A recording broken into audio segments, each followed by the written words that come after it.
This is One on One.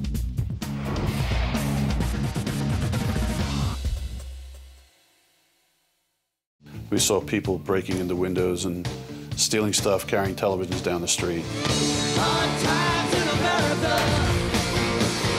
Hard times in America. We stood on our second floor porch and looked out over the neighborhood, and fire engines going everywhere, police cars going everywhere.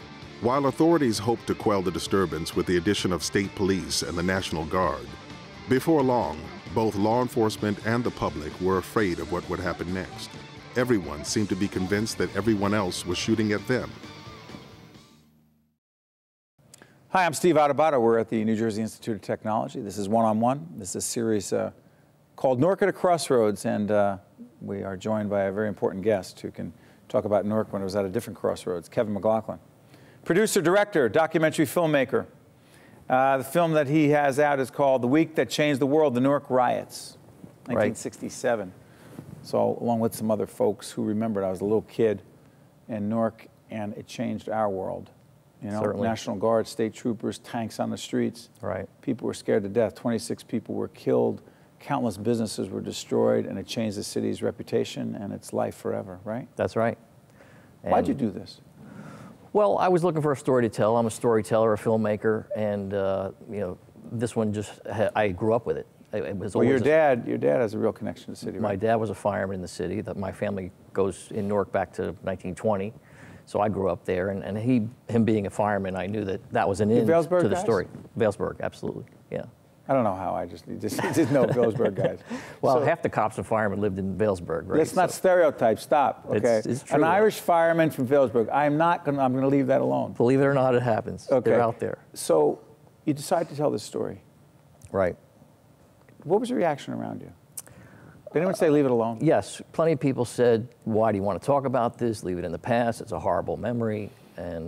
But they were a minority. I mean, most people were understand that it's important to talk about it, and the fact that these things are happening now in Ferguson and Baltimore is proof that we haven't fully learned the lesson that can be learned from these things, that it's a tragedy and we have to do everything we can to avoid it happening again. So I thought it was useful and a good thing to do to study that and let people see how it happens from the beginning and see what it does to the community and to people over decades afterwards. So it's 5 days, July 12th through the 17th of 1967. Right. You talked to what kind of people? I talked to anyone I could find who was there, who remembered it. So cops, firemen, National Guard, state troopers, those were fairly easy to find because they all belonged to some kind of organization. But then I wanted regular people, just citizens who remembered. And that was a little harder to dig up. But What'd your dad tell you? He has never been a big one for war stories, but you know, he did say that it was kind of a bizarre thing for him, that he had never expected to be shot at when he signed on to be a fireman. Yeah, we need to put this in perspective. There were snipers in buildings.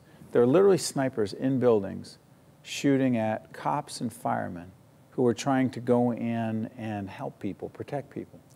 Am I exaggerating? Well, it depends on who you talk to, and that's. Oh no, there are conflicting stories about whether there were snipers. Oh yeah, that's a huge controversy among some people, and there's a segment in the film where we talk about that, where a number of people say that that's a myth, that there were no snipers, and others say that there absolutely were because they saw them. So I try to get every perspective in this film and let the viewer decide what they believe is the truth. But you also talk to people who talk about different perspectives.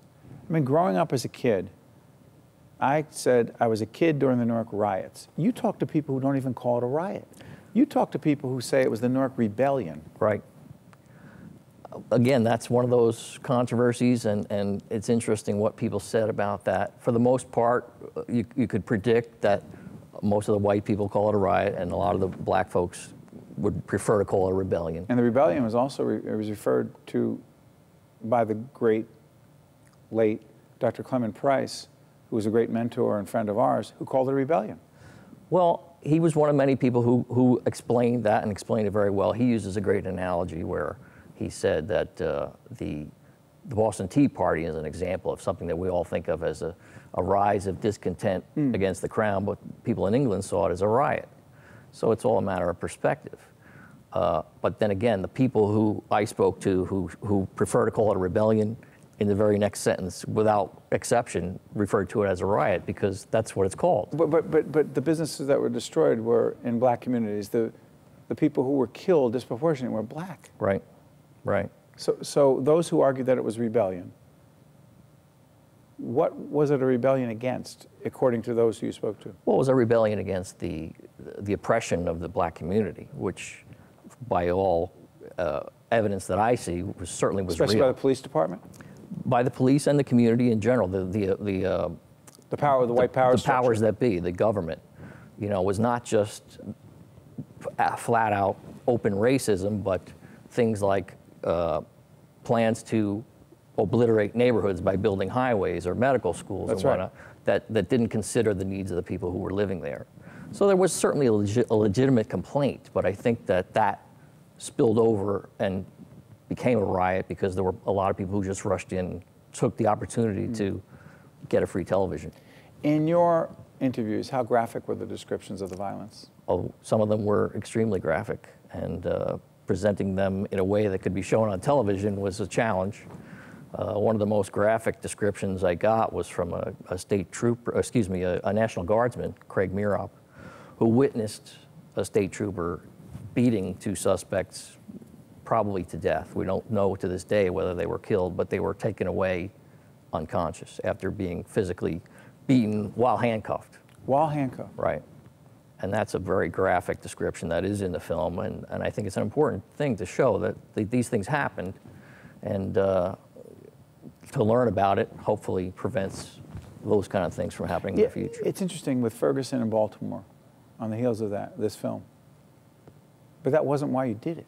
No, I started long before those things happened. When did you start? This took about 5 years, so it's been in the works for quite a while. How do you finance something like this? That's a big question. That's, that's one of the reasons financing public television is not easy either, Right. but I can't imagine this. That's one of the reasons it took 5 years, because when you're a one-man team with no money, things move very slowly. But I did get 2 grants, one from the FM Kirby Foundation, which is a New Jersey-based family foundation, and from the New Jersey Council for the Humanities. So without those, I never could have gotten it done. And what happens now to the film in terms of distribution? Talk about it. We're waiting to hear from some film festivals, talking to distributors. I expect it to get out there. It's something that not everyone understands, but the fact that these kind of things are still happening makes it something that people want to see. The narrator of the film, Andre Braugher? Right. Important guy.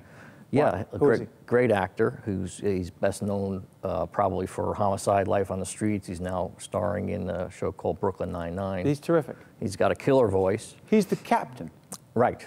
He's right. great. Yeah, and he actually contributed more than just his voice, because he was actually the first black person to see the whole thing and offer that perspective. So he kind of helped shape the narration based on his perspective. Finally, before I let you go, the reaction of family members closest to you to the film? They like it. People are impressed with it. I was concerned about how people would perceive it, as whether it's biased, and people on all sides of the equation seem to feel that it's very balanced, so I'm pleased with that. Real quick, how did it change you? The riot or the film? The film. It's taught me, I think, more to keep all perspectives in mind and try to cover every angle and give everybody their say. Kevin McLaughlin, I want to thank you. Producer, director, documentary filmmaker of a very important film called The Week That Changed the World, the Newark Riots. We're going to bump out with a clip from the end of this very important film. Check it out. It's very important. Thank you, Kevin. Be right back. Thank you. There was a pride here in Newark that never was abandoned by its people. And those folks in the city are now starting to see their day as our city begins to turn around. I just think that this city will go ablaze again, that we will be on fire. And it's not going to be an inferno of riot and rage, of bigotry and hate, but I think that it's going to be a different type of fire. It'll be the blaze of hope, the blaze of opportunity, the very torch of the American dream.